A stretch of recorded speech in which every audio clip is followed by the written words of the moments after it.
Have you ever had a crazy idea? An idea so strange, so wild that when you tell it to others, they laugh, shake their heads, and call you unrealistic? Most of us bury those dreams and move on, choosing the safer road. But sometimes someone decides not to let go of that crazy thought. Sometimes a person chooses to chase it with everything he has, even when the world doubts him. That's exactly what Phil Knight did, the man who created Nike. His story is not just about shoes, not just about business, but about struggle, doubt, failures, persistence, and the courage to believe in a vision when nobody else could see it. This is the story of a young man with nothing in his hands but a dream that he himself called the crazy idea. In the year 1962, Phil Knight had just completed his MBA from Stanford. He was 24 years old, restless, ambitious, and desperately searching for meaning. While most of his friends were polishing their resumes and applying for secure corporate jobs, Phil couldn't imagine himself living a conventional life. Something inside him whispered that there had to be more than just clocking in, working 9 to 5, and waiting for retirement.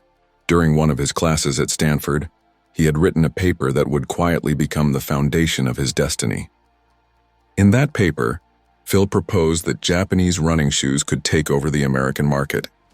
His reasoning was simple but powerful. If Japanese companies like Nikon and Canon could disrupt the camera industry with quality products at lower prices, why couldn't Japanese shoe companies do the same against the German giants Adidas and Puma? He believed Japanese shoes could be lighter, cheaper, and better, and American athletes would embrace them. Phil labeled this vision his crazy idea, but it didn't feel crazy to him, it felt like truth. Still, having an idea and turning it into reality are two very different things.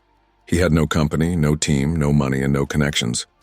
All he had was courage and a burning desire to do something extraordinary. Instead of rushing into the job market, Phil convinced his father to support him in a journey he called a trip around the world. His father, not fully convinced but wanting to give his son some space, reluctantly agreed. Phil packed his bags and set out on an adventure that would change his life forever. He traveled to Hawaii, where he stayed for some time selling encyclopedias and later working as an accountant just to survive.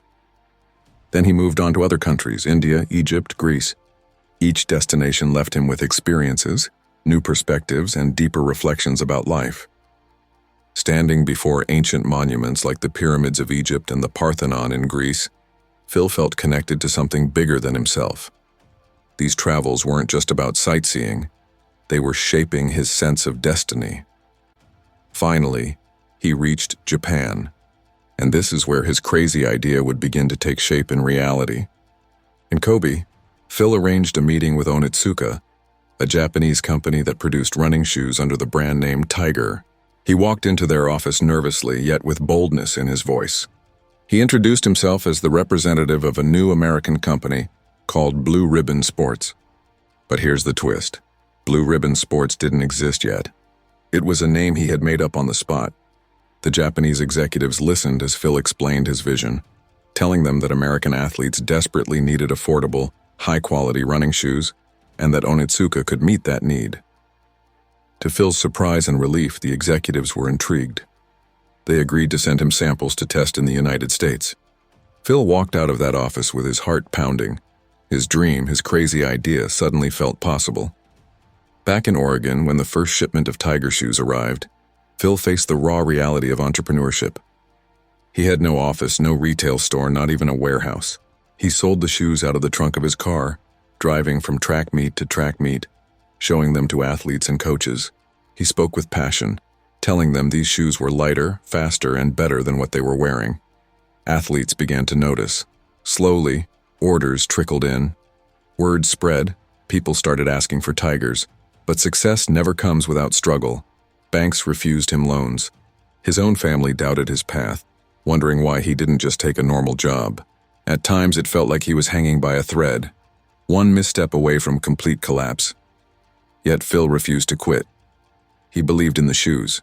More importantly, he believed in the dream. Along the way, he wasn't entirely alone. He began building a small group of people who would stand by him and share his passion. One of the earliest and most important was his former running coach, Bill Bowerman. Bowerman was obsessed with making athletes run faster, and he constantly experimented with shoe designs to improve performance. When Phil showed him the tiger shoes, Bowerman didn't just like them. He offered to partner with Phil. With Bowerman's credibility and Phil's relentless drive, Blue Ribbon Sports began to gain traction. But the journey was anything but smooth. Orders increased, but so did financial pressure. Every time Phil sold shoes, he had to put the money right back into ordering more from Japan. The banks grew impatient with his constant borrowing. Onitsuka executives far away in Japan sometimes seemed unreliable. At one point, they even considered cutting off Phil and giving the U.S. distribution rights to someone else. Each challenge threatened to destroy everything Phil had built. Yet somehow he kept pushing forward, surviving one crisis after another. His life became a constant juggling act, teaching accounting classes on the side to pay bills, begging banks for loans, traveling to sell shoes, and holding together the fragile relationship with Onitsuka. And then came the turning point, the realization that if he wanted true control over his destiny, he couldn't just be a distributor for someone else's shoes. He needed his own brand. A brand that was his. A brand that couldn't be taken away by foreign executives or destroyed by unreliable partnerships. That seed of thought would grow into something unimaginable. But before Nike was born, there were still battles to fight, betrayals to face, and obstacles to endure. The journey was just beginning. Phil Knight's little venture, Blue Ribbon Sports, was slowly gaining momentum, but it was still fragile, always one step away from disaster. Every dollar he earned from selling tiger shoes went straight back into buying more inventory. There was no cushion, no safety net, and no certainty. But Phil had something far more important: belief. He believed the shoes could change the game. He believed athletes deserved better. And he believed that if he just kept pushing, something extraordinary would eventually happen. His partnership with his old running coach, Bill Bowerman, proved to be a game changer. Bowerman was a legend in the world of track and field. He trained some of the best runners in America, and he had an obsessive eye for detail. To him, shoes were not just shoes, they were tools of performance. He constantly experimented with ways to shave off ounces, to make shoes lighter, faster, and more efficient. When Bowerman joined Phil, he didn't just bring credibility, he brought innovation. He began working on prototypes, modifying the tiger shoes, testing them with his athletes, always searching for that small edge that could separate winners from losers. With Bowerman's influence, Blue Ribbon Sports started to gain respect among athletes. But respect didn't pay the bills. The banks continued to doubt Phil. They looked at his financial statements and saw nothing but risk. To them, he was just a young man with no assets, borrowing money again and again to import shoes from Japan. More than once, Phil faced moments where it seemed like the company would collapse simply because the bank refused to extend him credit. Each time, he somehow convinced them to give him one more chance. His father, though skeptical of Phil's choices, occasionally stepped in to guarantee a loan, not out of confidence in the business, but out of love for his son. Meanwhile, Phil was building a small but passionate team. One of the first to join him was Jeff Johnson, a man who would become both a blessing and a challenge. Johnson was relentless, almost obsessive about selling shoes. He would work day and night writing long letters to Phil about marketing strategies, customer feedback, and endless ideas for expansion. He opened the first retail store for Blue Ribbon Sports in California and built a loyal customer base. At times, Johnson's intensity exhausted Phil, but there was no denying his value. Johnson's passion was contagious, and his ability to connect with runners helped spread the Blue Ribbon name. Business was growing, but so were the problems. The relationship with Onitsuka, the Japanese company supplying tiger shoes, was becoming complicated. Onitsuka executives were unpredictable, sometimes supportive, other times dismissive. They would delay shipments, question Blue Ribbon's performance, and occasionally flirt with the idea of giving U.S. distribution rights to other partners. Each time, Phil had to fight to keep the partnership alive. He traveled back to Japan multiple times, negotiating, persuading, and often begging just to keep the shoes coming. By the late 1960s, Phil realized that Blue Ribbon's dependence on Onitsuka was dangerous. If Onitsuka pulled the plug, everything he had built would vanish overnight. He couldn't let that happen. The only solution was clear. Blue Ribbon needed its own brand, its own shoes, something completely independent of Onitsuka. The thought scared him, but it also excited him. Creating their own brand meant freedom. It meant control. Around this time, Bowerman was experimenting with a new kind of shoe. One morning, while making breakfast, he looked at his wife's waffle iron and had a sudden burst of inspiration. He poured rubber into the waffle pattern, creating a sole that provided grip, cushioning, and lightness like no shoe before. This strange experiment would go on to inspire the design of Nike's first iconic running shoe. But before they could launch a new brand, they needed a name. The team tossed around dozens of ideas, none of which felt right. It was Jeff Johnson who came up with Nike, inspired by the Greek goddess of victory. At first, Phil didn't love it. He thought it sounded strange. But when pressed for a final decision, he reluctantly agreed. Nike it would be. Now they needed a logo. They found a young design student named Carolyn Davidson, who created a simple swoosh, a checkmark-like design that suggested motion and speed. She charged just $35 for her work. No one knew then that this tiny symbol would one day become one of the most recognized logos in the entire world. The first Nike shoes hit the market in the early 1970s. They were bold, innovative, and built for performance. Athletes noticed, runners who tried them felt the difference. Slowly, the swoosh began to gain recognition. But even as the brand took its first steps, Phil's challenges multiplied. Cash flow was still a nightmare. They were selling more shoes than ever, but profits were razor-thin because every penny was reinvested into growth. On top of that, Onitsuka discovered what Phil had been doing and felt betrayed. Furious, they tried to cut ties and sue Blue Ribbon Sports, claiming rights over distribution. What followed was a tense legal battle that could have destroyed everything. Phil found himself in court, defending his dream against the very company that had given him his first chance. It was a painful, exhausting fight. But in the end, Blue Ribbon won. They severed ties with Onitsuka once and for all, standing firmly on their own. The separation was terrifying, but it also marked the true beginning of Nike as an independent force. No longer just a distributor, they were now creators. The swoosh was theirs. The name was theirs. The dream was theirs. But independence came at a cost. The risks were higher than ever, the financial pressure unbearable, and the competition fierce. Adidas and Puma were still giants dominating the sports world. Nike was just a small upstart with limited resources. Yet Phil and his team had something the giants didn't. An unshakable belief in their mission, a refusal to quit, and a hunger to prove themselves. The 1970s would test them in ways Phil could never have imagined. From manufacturing issues to lawsuits, from cash shortages to internal conflicts, Nike's journey was one of constant survival. But with every crisis came growth. With every setback came resilience.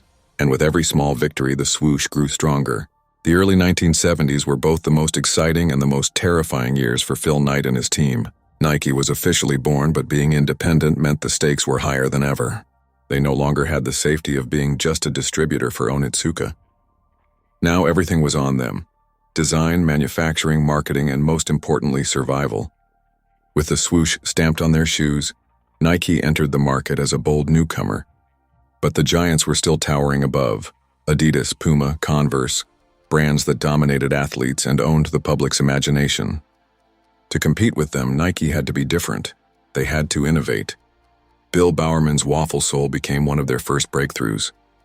Light, durable, and effective, it made runners faster and gave Nike a unique edge. Athletes who tried them felt the difference immediately. Slowly, word began to spread through the track community, and the swoosh started appearing more often on runners' feet. Yet even as Nike gained recognition, financial problems nearly broke them apart. The more they sold, the more cash they needed to reinvest. Growth was both a blessing and a curse. Banks remained skeptical, constantly pressuring Phil with repayment demands. Creditors called nonstop, and more than once Nike was just days away from collapsing under debt. Phil lived with constant anxiety, but he refused to quit. He knew that building something extraordinary meant enduring the storms that came with it.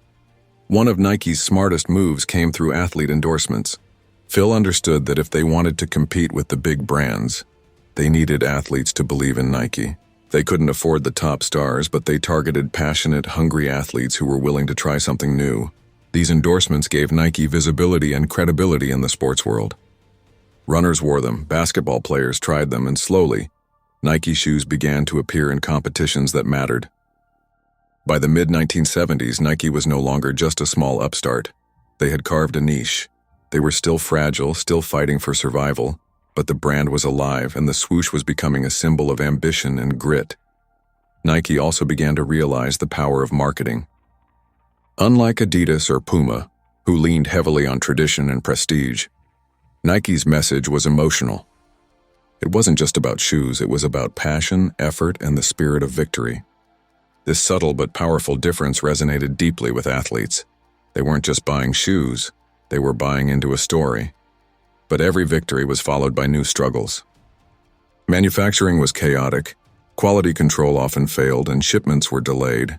Customers complained, returns piled up, and Nike's reputation was always at risk of collapsing. Phil and his team worked endlessly, often sacrificing sleep, family time, and peace of mind just to keep the company afloat.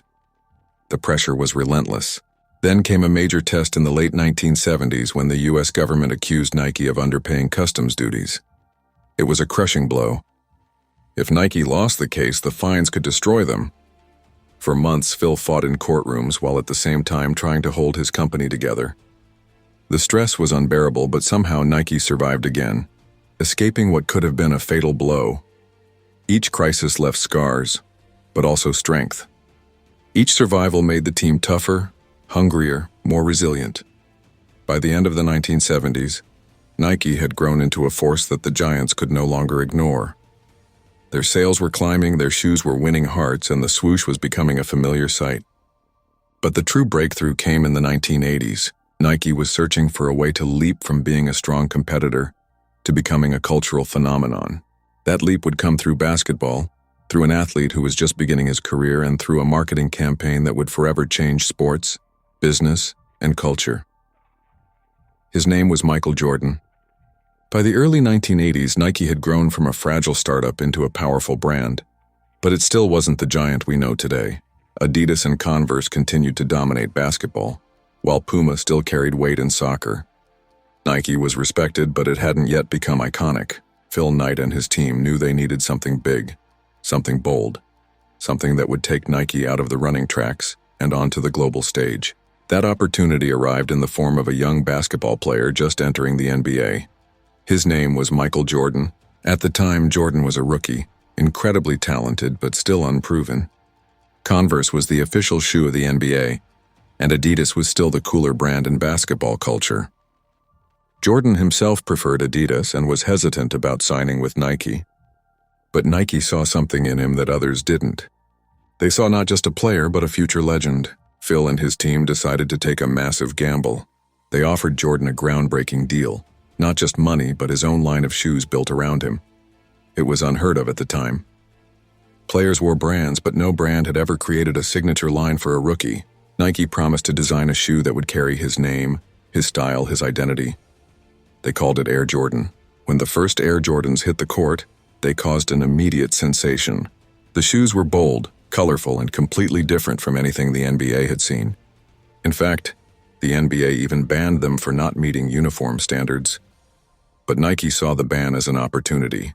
They launched advertisements proclaiming, "The NBA can't stop you from wearing them." Suddenly, Air Jordans weren't just shoes, they were rebellion, freedom, style. They became a statement. Sales exploded.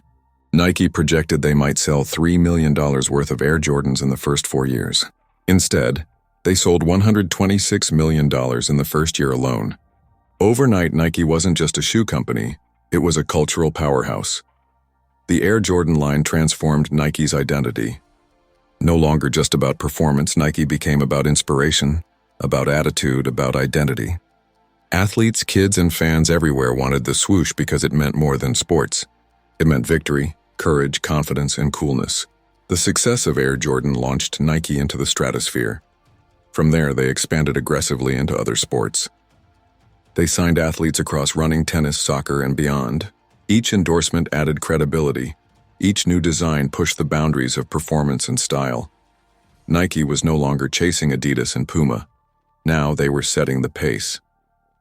But even with their growing empire, challenges didn't disappear. Competition fought back harder. Lawsuits continued to haunt them, and the pressure of constant innovation weighed heavily on Phil and his team. Managing a company that had gone from selling shoes out of a car trunk to generating billions came with enormous stress. Phil struggled to balance work with his personal life. The relentless pursuit of growth often left him exhausted, torn between being a businessman and simply being a human. Yet through every challenge, Nike kept rising. By the late 1980s, the company had gone public, giving it massive financial strength and global reach. The swoosh was now recognized across continents. Air Jordans had become a cultural icon, and the phrase "just do it" was born. More than a slogan, "just do it" became a philosophy, a battle cry for anyone chasing dreams against the odds. It was simple, universal, and unforgettable. With it, Nike's place in history was sealed. But behind the scenes, Phil Knight's journey remained deeply personal. For him, Nike was never just about money or fame. It was about proving that one crazy idea could change the world if you had the courage to pursue it. It was about the people who believed when no one else did, the teammates who gave everything, the moments of despair where quitting seemed easier, and the stubborn belief that perseverance always wins. Nike's rise in the 80s showed the world that it was possible for a small, scrappy company to not only challenge giants but to defeat them and redefine the game itself. And at the center of it all was still that same man who once sold shoes from the trunk of his car, Phil Knight, the shoe dog. Phil Knight had already survived storms that could have sunk anyone else, yet what was ahead was far bigger than what was behind. By the early 70s, Blue Ribbon was more than just a small shoe company. It was beginning to be a recognizable brand, but recognition did not mean stability. With every new opportunity came bigger risks, and Phil Knight had to balance his obsession for growth with the constant fear of collapse. One of the biggest challenges he faced during these years was money. Blue Ribbon was selling shoes at a rate faster than ever before, but their profits were being swallowed by expenses, by the loans that kept piling up, and by the thin margins that made them vulnerable to even the smallest setback. Every month it seemed like survival depended on whether the bank would extend another line of credit. Knight described those years as living on the edge of a cliff, where every day felt like one slip could bring everything crashing down. But this tension was also what fueled him and his team. They had no choice but to push harder, sell more, innovate constantly, and trust that somehow things would work out. Knight was learning that building a company was not just about having a great product. It was about fighting battles on multiple fronts at the same time. On one hand, there was the battle to maintain relationships with suppliers, particularly Onitsuka in Japan. On the other hand, there was the battle to convince American banks that Blue Ribbon was worth supporting. And in the middle of all this, there was the daily grind of managing employees, hiring new people, and making sure the shoes actually got delivered to customers. One of the turning points came when the relationship with Onitsuka started to deteriorate. Blue Ribbon had built its foundation by selling their shoes, but as demand in America grew, Onitsuka began to sense that they didn't want to rely too heavily on Knight and his small company. They wanted more control, and they began exploring the idea of working with other distributors. For Knight, this was devastating. If Blue Ribbon lost Onitsuka, they lost their entire product line. But instead of panicking, he began to think differently. Maybe this was the moment to finally build something of their own, something independent of Onitsuka. This was a scary thought because it meant starting from scratch, but it also meant freedom. Out of this crisis, the seeds of Nike were planted. While the legal battles with Onitsuka unfolded, Knight and his small but dedicated team began designing and producing their own shoes. It was during this time that one of the most iconic brands in the world began to take shape. They needed a new name, a new logo, and a new identity. At first, Knight wasn't even sure about the name Nike. It was suggested by Jeff Johnson, one of his earliest and most loyal employees, who had an almost fanatical obsession with shoes and with details.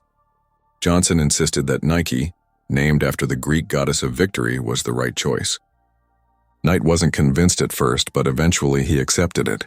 Another major moment was when a young graphic designer named Carolyn Davidson created the swoosh logo. She charged only $35 for it, and although Knight wasn't blown away initially, he approved it. Little did he know that this small check would one day be tied to a logo worth billions. But names and logos weren't enough. They needed shoes that could compete and win in the market. Nike's first major innovation came in the form of the waffle sole, created by Knight's old coach, Bill Bowerman.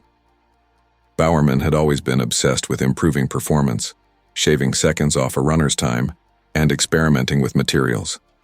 One morning, he poured rubber into his wife's waffle iron, and out came a pattern that offered incredible grip and lightweight flexibility. That accidental discovery became a revolution in shoe design. Suddenly, Nike had something unique, something that wasn't just another copy of what Onitsuka or Adidas were making. But with innovation came more problems. Scaling production, handling demand, and keeping quality high were daily nightmares. Nike was still a small company compared to the giants of Adidas and Puma, and every mistake felt like it could destroy them. To make things worse, they were constantly being sued, whether by Onitsuka over distribution rights or by other competitors trying to crush them early. Legal bills mounted, and Knight often felt like he was drowning. Yet, in these moments of chaos, he discovered the importance of building a team that believed in the mission. People like Johnson, Bowerman, and other early employees weren't just workers, they were true believers. They worked insane hours, often with little pay, because they believed in Knight's vision. This sense of camaraderie and shared struggle became one of Nike's greatest strengths. It wasn't just a company, it was a tribe of misfits who refused to quit. As Nike shoes began gaining traction, especially with runners and athletes, something magical started happening. Word of mouth spread. Athletes who wore Nike shoes swore by them. The company slowly built a reputation not just as a shoe seller, but as a symbol of performance, risk-taking, and rebellion against the established giants. In the mid-70s, Nike began sponsoring athletes, something that was still a relatively new marketing strategy at the time. One of the biggest breakthroughs came when they partnered with Steve Prefontaine, a young and fearless runner who embodied the spirit of Nike. Prefontaine wasn't just a great athlete, he was a cultural icon, someone who stood up against rules, who lived with fire and intensity. When he ran in Nike shoes, it gave the brand credibility and visibility that advertising dollars alone could never buy. Prefontaine's tragic death in 1975 at the age of 24 devastated Knight and the Nike family, but it also immortalized him as a symbol of Nike's spirit, the relentless pursuit of greatness against all odds. By the late 70s, Nike was no longer just an upstart, they were a force. Sales were skyrocketing, athletes were choosing Nike, and the swoosh was becoming a recognizable symbol. But success only brought bigger challenges. They faced government investigations, accusations of shady business practices, and more financial pressure as they expanded globally. Knight described these years as a blur, a constant race where he never felt like he could slow down, not even for a moment. It was a paradox. The more successful Nike became, the more problems they had to solve. Yet through all of this, Knight kept pushing. He believed that Nike wasn't just selling shoes, they were selling a philosophy. The idea that with the right mindset, the right gear, and the willingness to risk everything, anyone could achieve greatness. This philosophy wasn't just marketing, it was personal to Knight. He had lived it. He had risked everything for it, and now millions of people were beginning to buy into it too. And so what started as a simple idea in the mind of a young man who loved running, an idea of selling better shoes at a fair price, turned into a global empire called Nike. From selling shoes out of the trunk of his car to creating one of the most iconic brands in history, Phil Knight's journey is nothing less than a lesson in resilience, belief, and vision. Nike wasn't built overnight. It was forged through sleepless nights, endless risks, betrayals, crushing debts, moments of hopelessness, and yet a burning passion that refused to die. Every obstacle that came Phil's way was a test. Tests of courage, of patience, of leadership, and he passed them, not because he was extraordinary, but because he never gave up. The swoosh logo became more than just a design. It became a symbol of victory, perseverance, and daring to dream big. The name Nike itself, taken from the Greek goddess of victory, was destined to inspire millions. Phil Knight and his team showed the world that business is not just about money, it's about purpose. It's about creating something that touches people's lives. And that's exactly what Nike did. They didn't just sell shoes, they sold confidence, belief, and the idea that anyone, anywhere could achieve greatness if they dared to try. Shoe Dog is not just the story of a company, it's the story of chasing an impossible dream until it becomes real. It's a reminder that success doesn't come from comfort zones. It comes from sleepless nights, rejections, failures, and an unstoppable spirit. Phil Knight's journey tells us, the world rewards those who refuse to quit, who believe in their vision when no one else does, and who are willing to take risks when everything is at stake. So the next time you see the swoosh, remember, it's not just a logo. It's a story of persistence, faith, and the victory of the human spirit. That is the true legacy of Shoe Dog, and that is the fire we can all carry within us.